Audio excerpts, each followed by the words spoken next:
Selamat pagi, Assalamualaikum warahmatullahi wabarakatuh. Berikut kami sampaikan briefing cuaca penerbangan online di Stasiun Meteorologi Bandara Ahmad Yani Semarang. Berlaku untuk penerbangan mulai dari flight level 1000 hingga flight level 34.000 feet. Berlaku tanggal 21 September 2023. Baik, kita awali dari aerodrome forecast di Bandara Ahmad Yani Semarang sendiri. Ini angin didominasi dari arah timur dengan kecepatan 8 knot dengan jarak pandang 7 km.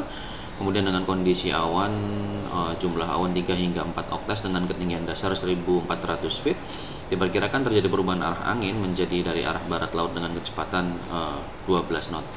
Kemudian untuk kondisi angin di Bandara Ahmad Yani Semarang mulai flight level 3000 hingga 3000 feet, angin didominasi dari arah timur laut hingga tenggara dengan kecepatan 5 hingga 10 knot. Kemudian untuk flight level 5000 hingga 10.000 feet, angin di Bandara Ahmad Yani Semarang sendiri didominasi dari arah tenggara hingga selatan dengan kecepatan 5 hingga 15 knot dengan kondisi suhu berkisar antara 10 hingga 20 derajat Celcius. Kemudian untuk flight level 18.000 hingga 24.000 feet, angin di Bandara Ahmad Yani Semarang didominasi dari arah timur laut hingga tenggara dengan kecepatan 15 hingga 20 knot dengan kondisi suhu berkisar antara minus 4 derajat Celcius hingga minus 12 derajat Celcius. Kemudian untuk flight level 30.000 hingga 34.000 feet, angin di Bandara Ahmad Yani Semarang didominasi dari arah timur laut hingga tenggara dengan kecepatan bervariasi mulai dari 30 hingga 35 knot dengan kondisi suhu berkisar antara minus 29 derajat hingga minus 40 derajat Celcius. Kemudian untuk medium level significant weather chart pada pukul 6 UTC nanti diprediksi cukup cerah di sekitar wilayah Jawa. Kemudian ada pertumbuhan awan konvektif diprediksi terjadi di sekitar wilayah Sumatera bagian tengah dan utara, kemudian di sekitar utara Kalimantan, kemudian di sebagian besar Sulawesi bagian tengah dan utara, kemudian di sebagian besar wilayah Papua bagian barat. Kemudian untuk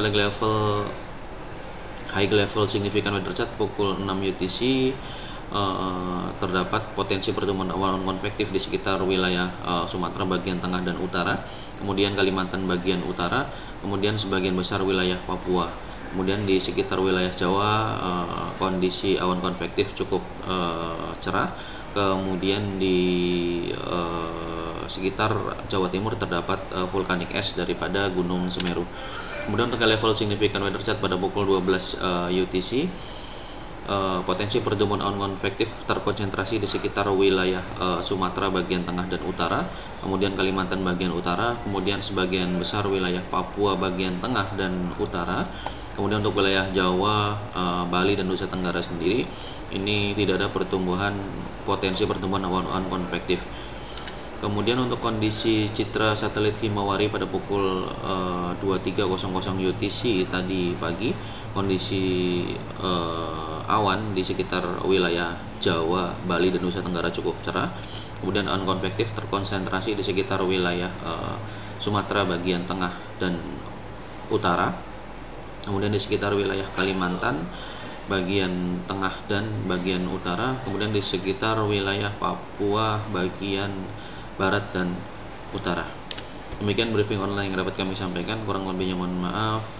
Terima kasih. Wassalamualaikum warahmatullahi wabarakatuh.